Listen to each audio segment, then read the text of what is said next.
Minister of Finance, Honorable Ken Ofori-Atta, will, on behalf of His Excellency, the President, present the 2017 Budget Statement Economic Policy to Parliament on Thursday, 2nd March 2017 at 11 a.m. The 2017 budget is expected to focus on stimulating growth and job creation through private sector development and also aim at getting Ghana working again. That's the budget. Will include measures to restore fiscal discipline and good economic governance, transparency, and also accountable use of public resources in accordance with the new public financial management law, and also to provide a credible basis for economic policy clarity going forward. Clearly, this is what underpins the NPP's economic policy going forward. We do not have a policy document to refer to except for the manifesto that they presented to the people of Ghana ahead of the 2016 general elections. So as you see on your screens right now, I'm going to walk you through quickly, just stay closely with me, the sector by sector analysis of what they said they're going to do in the 2016 manifesto, reducing the corporate tax rate from 25 to 20%. A number of taxes they have outlined there are either going to be reduced, abolished, or increased. And this has been tagged as the nuisance taxes, removing import duties on raw materials and machinery for production within the context of ECOWAS Common External Tariff Protocol. And if you recall, the Ghana Union Trade Association, GUTA, and some other bodies were not too happy about these nuisance taxes. If you move on quickly, apart from the nuisance taxes and the taxes they say they are going to abolish, the trade and industry sector as well, pursuing aggressive industrialization and value addition to agricultural produce, and also providing tax and related incentives for manufacturing businesses in sector analysis. So clearly, this is what they said they were going to do. And this underpins the expectations of the business community and then also Ghanaians largely. I've been joined in studio by Joe Jackson. He's the head of operations at Delix Finance. Good to have you, Joe. Good to have you. Great. Now, for you, would you say that the expectations of Ghanaians are justified in ahead of tomorrow's budget presentation? Let's put it this way.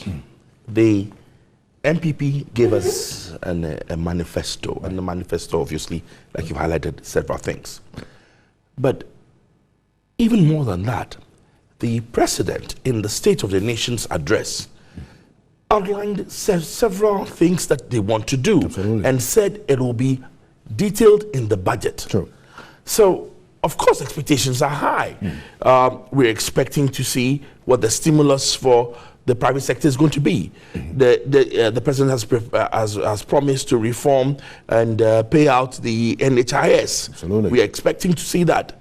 There is the issue to do with, of course, the banner one, free SHS.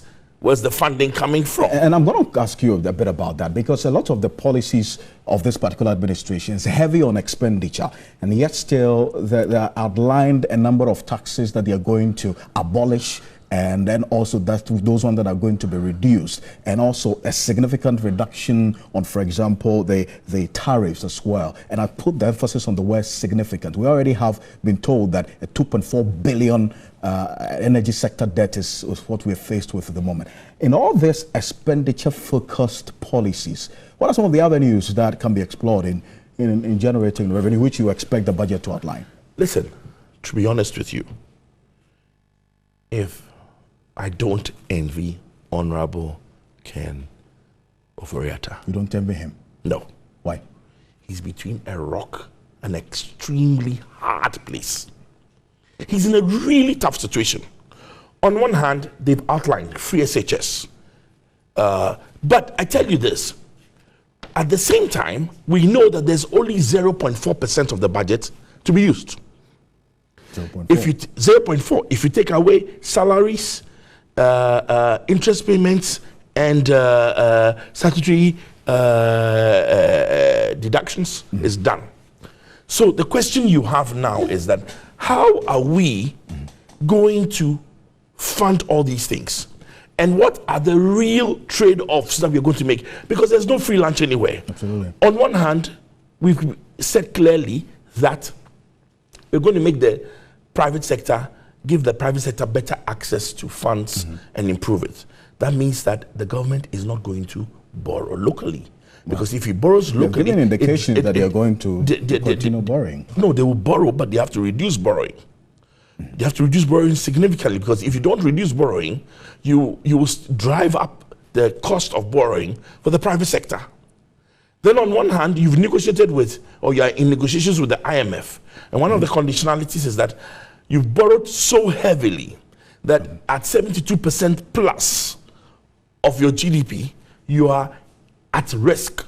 So you are not going to be allowed to go out there and do those mega Eurobond deals that you do again. Sure. So you can't borrow. You don't have the money. And yet we know there's industrial parks coming up. There's $1 million for each district. There's free SHS. True. There's the stimulus package. There's NHIS. Then there's the almighty energy sector debt, which is threatening. And it's coming at a time when the city is also going down, really, against the three major currencies. So how does you expect this budget to address this? Because already we're getting indications that the Bank of Ghana is saying that they're considering the same policy of injecting dollars into the system, which you are not too happy about that. Forgive me. That policy will fail. That policy will fail. It's failed over and over and over again. Why will it be different this time? Where is the money that we're going to keep on pumping into the system to sustain the, what do you call it, the foreign currency? Yeah, recently, there was $120 million injected. Good. So next week, what happens? The following week, what happens? The following week, what happens? Listen, are we going to inject $120 million every week? What is happening now in this country is this. A lot of our treasury bills are actually held by foreign organizations and individuals.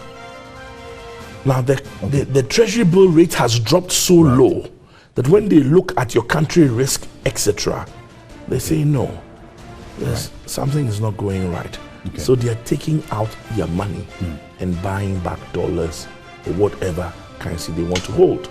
So what's happening? There's no the dollar is falling, and it will keep falling. Back to the budget. That's why I say very quickly, I don't envy him. It's a very tough situation. He has to have a balancing act like no other. And truly, tomorrow, expect to see real trade-offs. Real trade-offs. Okay, thank you. Joe Jackson is head of operations at the election. And there's a lot more. I think after tomorrow we'll get to engage a lot more on this, but grateful. And there's still to come on a lot more on Ghana's 60th anniversary celebration.